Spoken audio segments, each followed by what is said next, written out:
Ang unang pagbasa og ang atong ebanghelyo naghisgot og mga magtiayon nga way anak. Unya sa sige nilang padayon sa ilang panagtiayon nga nagsunod sa kabubuton sa Ginoo og nagtinarong isip magtiayon, gitagaan silag mga anak. Kining ilang mga anak pulos gyud dunay sana kalambigitan sa kaluwasan sa katawhan sa Israel o katawhan sa tibuok kalibutan, nahimong mga agianan sa kaluwasan. Si Samson ang anak adtong Manoah, nagplano ang Ginoo nga mo'y muluwas nila sa mga Pilistihanon, kay mao man toy ilang mga ligong kaaway nga mupildi gid nila kanunay. Nya si Juan nga magbubunyag, anak sad ni Isabel og ni Zacarias, nagplano sad ang Ginoo nga maoy muandam sa katawhan para sa pag-abot na giyot sa tinuod nga manluluwas. So nakita nato nga kini di ay panagtiayon, kini bang pagtipon sa babae o sa lalaki dihas kaminyoon, dili di ay importante ang anak. Ang anak ba dili importante? Na maguyuban maghilak-hilak kay wa pagid sila'y anak. Hangtod na lang noon, mutisting na lang may usahay. Hasol kay sige, ampo mi pabrir, ampo mi pader. May kay ingnon, testingan na to, be.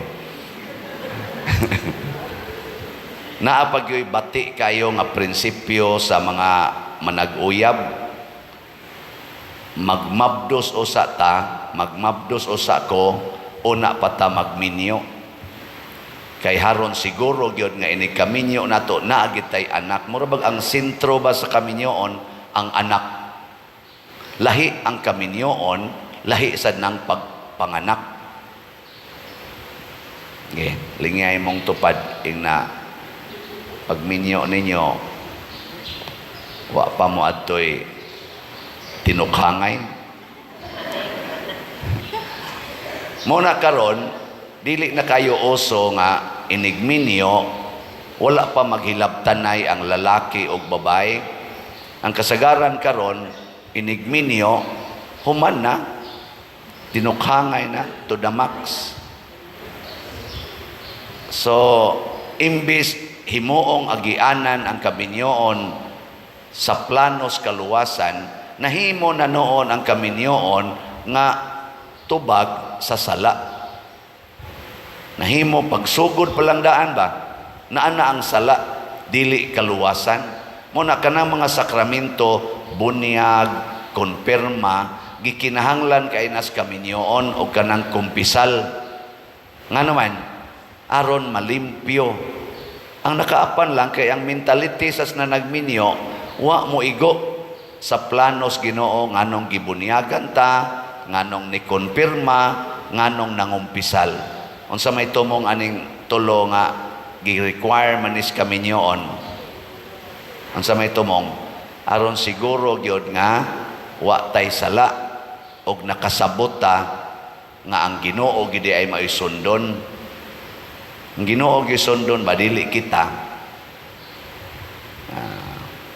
So hunungan na ng mentality nga magminyo ko aron asa na kinahanglan gyud nga sa kaminyoon naagi anak. Ang nindot magminyo ko kay kabubuton is Ginoo. Nya unsa may timailhan nga kabubuton sa Ginoo, naa kay lalaki, naa kay babae naghigugma ay mong duha. Ayaw sa nang panganak, naghigugma ay mo. Lahi man ang gugma sa babae o sa lalaki, lahi sa nang gugma sa pagpanganak. Ano wa mo kasabot?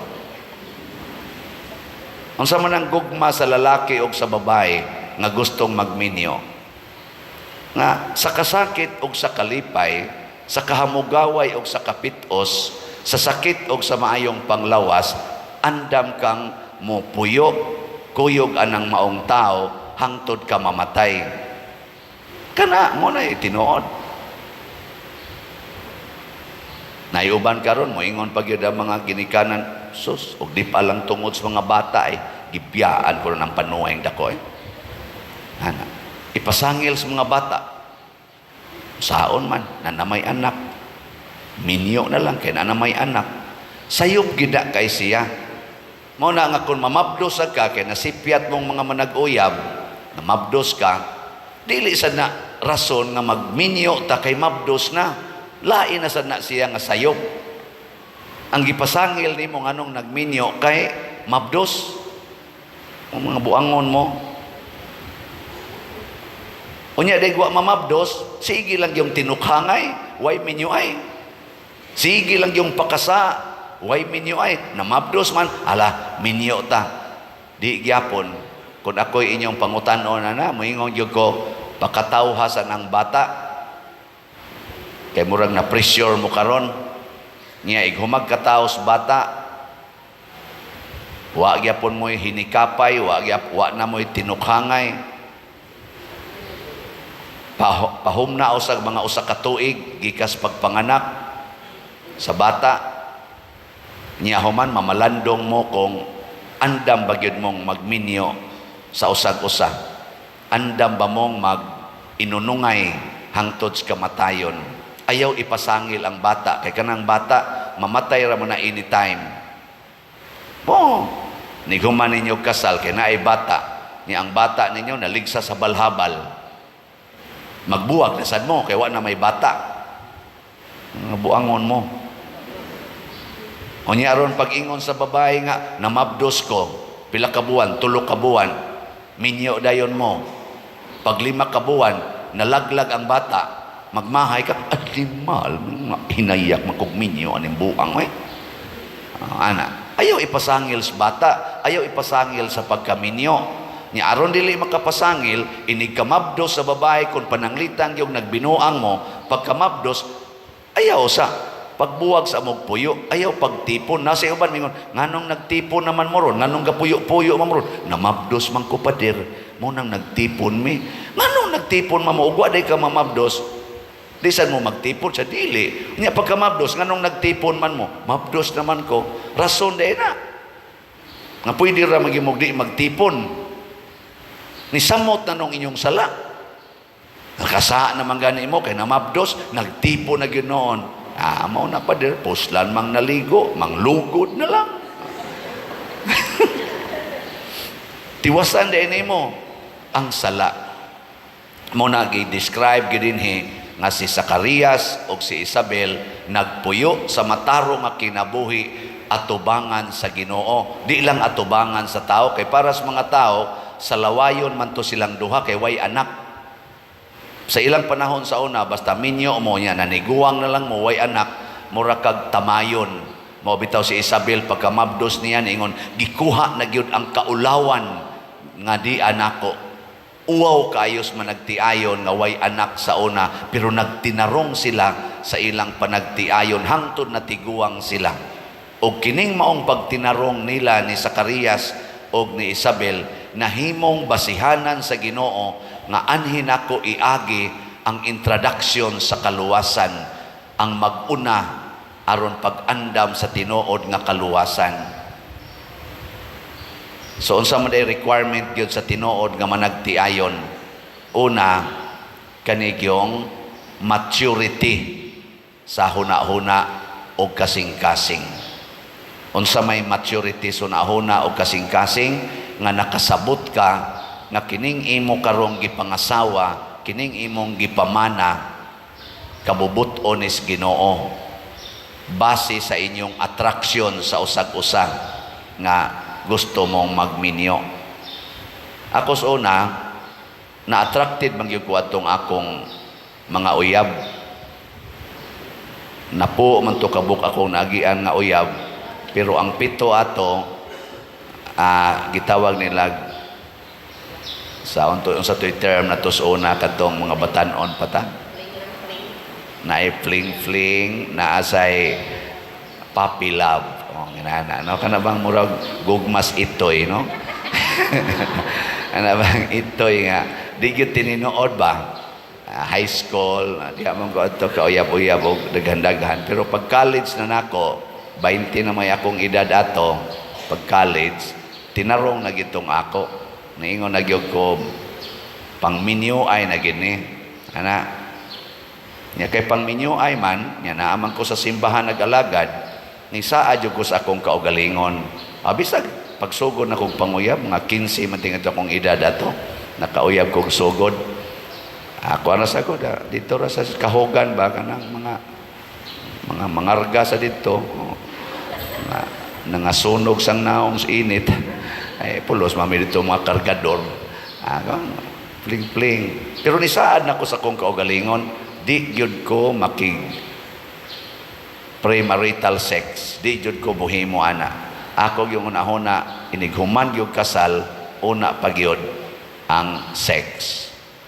O kaluoy Ginoo, ako gid na siyang natuman. Mao nang pertin ako rong mahaya. May pa. Wa jud ko nagmahay. Ngano man kana manggong maturity sa hunahuna og dire magbase na kung kamao ba kang mupugong sa imong kaugalingon. Kanang bata nga dili pa matured, mailhanan nimo kay mangihi panas banig or sa iyang higdaanan. Di ka pugong sa pangihi. Di sana siya kapugong sa iyang paghilak. Kalit lang naghilak, bisag daghang tao, di pa na matured. Pero kanang matured nga tao, kamaong mo pugong. Muna ang atong simbahan, ang minimum age sa magminyo, sa ato ng simbahan na, sa canon law, wa pa na mausab, nga ang babae, kinahanglan 14 anyos, ang lalaki, 16 anyos. Muna yung minimum age sa atong simbahan.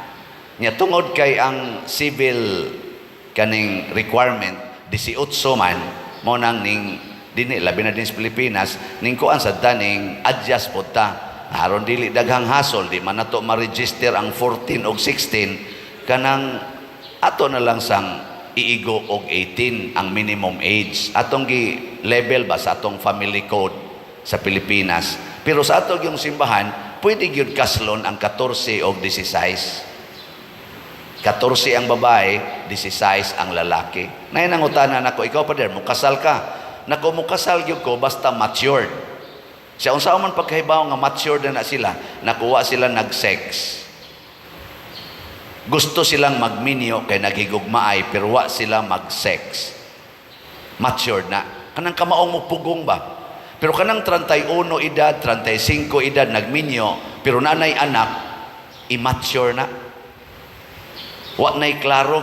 Bisag 40 pa'y edad, niya nagpuyo-puyo na, mga immature na. Namiligro ng ilang kaminyoon. Hilingya imong tupad. Yung na mature ka o immature. Yung na, pangutan na. Kanang nagsugod, naghilabtanay, sexually, nga uyab pa lang, mga immature na, di kapugong, sama na bang pataka lang kag pangihi, mangihi lang ka dias poste, mangihi lang ka diya ng daghang tao, atubang pa, hinguyab pa, nga ana pa, mga immature na, di ka maong mo aninaw sa palibot, unsa man ni, angayan ba ni dinhing mangihi ko ana. Nga nabitang magbiyahe mi, nya kay hiyo na kay ko ingko pangitag ihianan gar kanang ato akong driver bus Edgar ingon day siya ingon niya kani pa dir nako wa ka makakita na daghang tao na kana ganing balay na may libon pa dir nako niya ga clerical ra ba ko mo ingon lang pare ay pataka lang ko ana murag iro nako di pa lang ko pare sugot ko diha dapita nya atur sa unahan kani pa dir nako hawan kay istanan siya ablihi lang ng pultahan ako o niya ang moagi nga mga kuan makakita na pare ay taka lag pangihi Kanang managana ta ba? Kamao kang mupugong dito na las unahan. Oy, sus, inighikap, lahos yung layog, lahos yung kuot, buangon ka. Di na angay minyoon, di angay minyoon. Sa ako lagi ng standard. Kanang kamaong mupugong, kanabang inig tinusikay ninyo, dinhira takotob. Ana. Inig aksyog, dulhogs kamot, ayaw sa, dinhin lang kotob. Mangundang na ta. Magtiam-tiami mong ba? Lami at pero unsa man kinahanglan yung undangon kay ngano man dili paron mao ang panahon. Mao na siya. Matured ka. Sama sa nang mukaon ka di ka patuyag kaon hangtod na lang no di nakahapit ka barog. Nga dinhi nakutob ang imong gikaon. Igdugab nimo mugawas ng pansit. Buangon ka. Dili ka matured. Na kanang inom hangtod yun magsarasay, hangtod yun nga musawom siyuta, kana dili na matured nga pala inom. Kamao kang mutan-aw asa ang limit, maunay matured. Di ka magpadalang sa imong emosyon. Ngano man kanang emosyon para nas mga immature. Kinahanglan do na gyud maturity nga mo temper sa imong emosyon asa ra ni kutob. So kamong magbinyo, mahimo mong agianan sa kaluwasan, apil na sa naming magpari, basta matured ta. Yaon sa may matured person, sama ni Zacarias, sama ni Isabel, o katong mga si asawa ni Manoah, kanunay nagampo sa Ginoo, nagtuman sa sugo sa Ginoo, bisan pa ang ilang gipangandoy, wa na matuman. Bisan pa ang ilang pangandoy nga mga anak, wa na matuman. Muna si Maria sa dog si Jose, matured, wa maghilabtanay, pero nisugot nga mamabdos si Maria. Ngano man, kabubuton mas Ginoo. Ang tinuod ay matured persons nga angayang magminyo, kana gyong kamaong musunod sa kabubuton sa Ginoo, dili musunod sa kabubuton sa tao. Kay kasagaran kining atong tawhanon nga kabubuton immature in relation to morality. Kasagaran gyud. Kana dayng mag same sex union, purti gyud ka immature. Murag way buot. Sa tinudanay lang. Ngano man, wa ka kahibaw nga ang pagminyo agianan manas kinabuhi, unsaon pag-agis kinabuhi anang inyong gihimo nga pulos man mo laki, pulos man mo babae. Pagkamabaw sa inyong nasabtan, kana ra gyung gitawag og emotional satisfaction. How about the spiritual satisfaction and the social satisfaction? Imagine magminyo ang tanan parihas na babae ug lalaki, mga matay tang tanan kay wa nay mga bata nga manggawas gikan sa taguangkan sa mga babae. Socially dangerous, spiritually dangerous, emotionally immature. Manindog ng mga matured.